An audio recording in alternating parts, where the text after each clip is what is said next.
Once the phone got disconnected, then I sat up in the bed like, it was like I just woke up. I'm like, was that a real call? So I looked at the caller ID and noticed that it was a call, and it was from her cell phone. And I'm like, okay, wait a minute.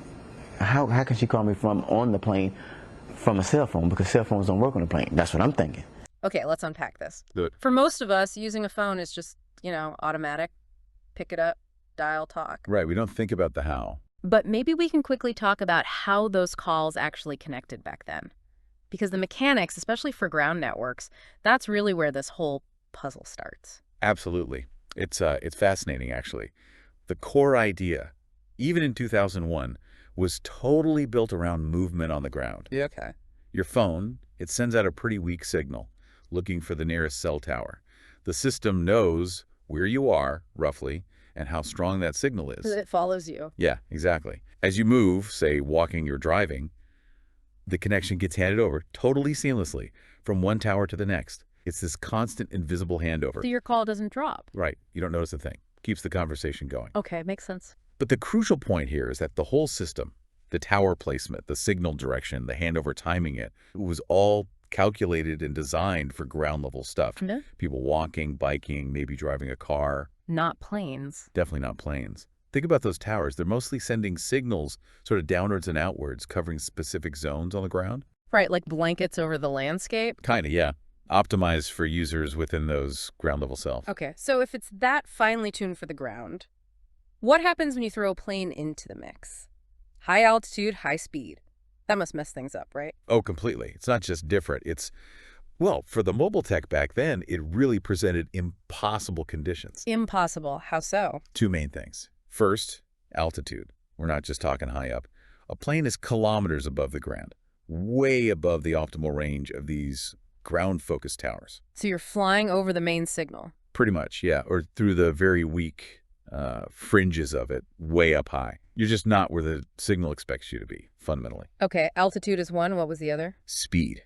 Planes are just moving incredibly fast, hundreds of miles per hour, way, way faster than cars. Right. So imagine that handover process we talked about, trying to switch your connection between towers when you're blasting through the edges of multiple signal areas at that speed. It would have to happen incredibly quickly. Too quickly.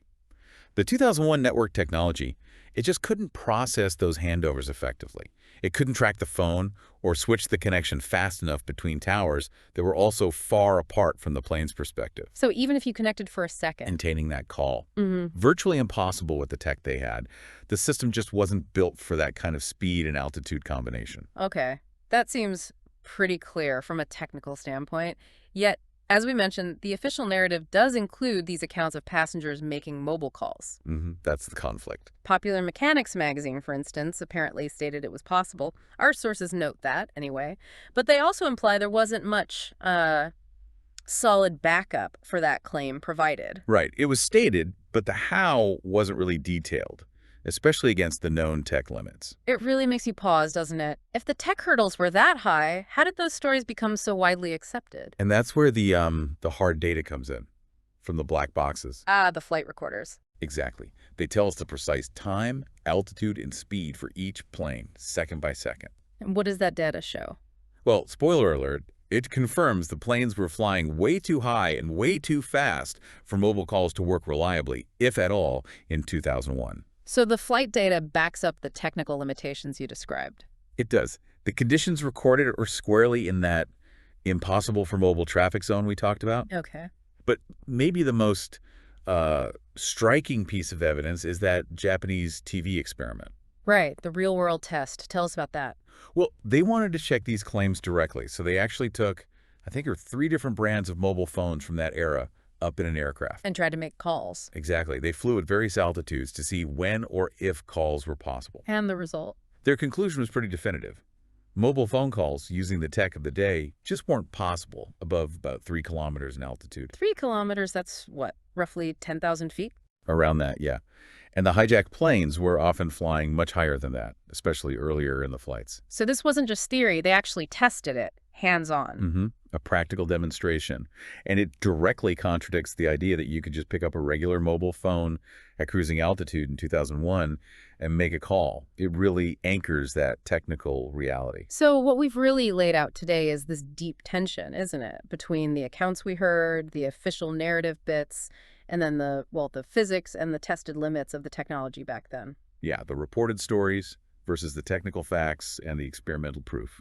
It's quite a stark contrast, especially when you line up the black box data and that Japanese TV test result. It really is. It shows how sometimes, in the heat of a crisis, maybe, things get reported or accepted that don't quite align with the technical feasibility of the time. It definitely makes you think. And it brings up a bigger question, really, for you, for anyone listening. Given the known limitations of the cellular phone system in 2001, can you provide any evidence that the cell phone calls made by the passengers reported by the FBI could have been made from the altitudes, at the speeds, and for the durations indicated for each of them?